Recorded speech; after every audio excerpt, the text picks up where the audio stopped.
বাবার আদি বাড়ি মেদিনীপুরে আর আমার মামা বাড়িও মেদিনীপুরে। তো ছোটবেলায় গরমের ছুটি মানেই কিন্তু আমাদের মামা বাড়ি আর ঠাকুমা বাড়িতে ঘুরতে যাওয়া হতো। হ্যাঁ, বাবার আদি বাড়িতে আমরা ঠাকুমা বাড়িই বলতাম, আমি আর আমার দাদা ভাই।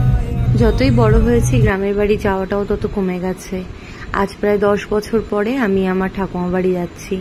সেই নদীতে স্নান করা, বনে বাজারে ঘুরে বেড়ানো, পুকুরে মাছ ধরা, মাঠের কাদা ঘাটা। আমার মামার একটা ছোট্ট নৌকা ছিল, সেই নৌকা নিয়ে পুকুরের এই দিক থেকে ওদিক হওয়া, সবই এখন স্মৃতিগুলো চোখের সামনে যেন ভাসছে।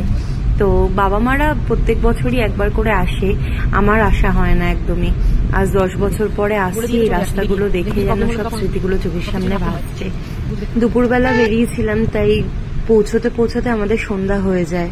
পৌঁছে গেছি বাড়িতে, এসেই দেখছি পুচকুগুলো সব বল নিয়ে খেলাধুলো করছে।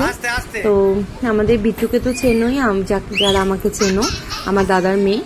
আর এটা আমার এক ভাইয়ের ছেলে, আরো একটা ভাইয়ের মেয়ে রয়েছে। সব পুচকুগুলো একসাথেই খেলছিল।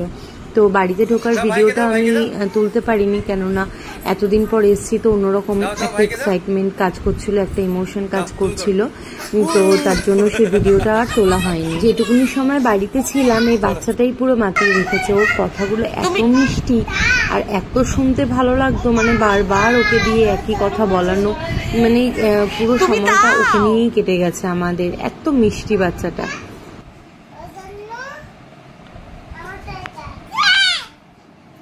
এটা আরেকটা পুচকি, আমার আরেক ভাইয়ের মেয়ে। সেও কিন্তু কোনো অংশে কম যায় না, এত সুন্দর গুছিয়ে কথা বলে। এইটুকুনি বয়সে অবাক হয়ে তাকিয়ে থাকতে হয়। মামার মাকে ডাকতে এসছে খাওয়ার জন্য, কি কি মেনু হয়েছে সেটাও কিন্তু মাকে বলে দিল।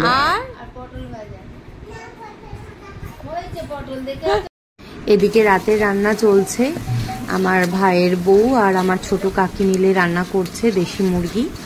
তো মাটির উনুন, কাঠের জালের রান্না, যত বড় 5 স্টারেই যাই এই টেস্ট কিন্তু পাবো না। তো ওরা একটু ক্যামেরা কনসাস, তো সেই জন্য ক্যামেরার সামনে আসবে না। ঠাকুমা ঠাকুরদা নেই বেশ অনেক দিনই হয়েছে, কিন্তু এক মুহূর্তের জন্য আমার 3 কাকু আর কাকিমারা সেটা বুঝতে দেয় না। আর সঙ্গে এখন 2 বৌমাও তাদের হয়েছে, সবাই মিলে এত ভালোবাসে, এত যত্ন করে যে এক মুহূর্তের জন্য কিন্তু মনে হয় না যে তারা নেই। যাই হোক, রাতের ডিনার করে নিচ্ছি, গরম গরম ভাত, সাথে মুরগির লাল ঝোল।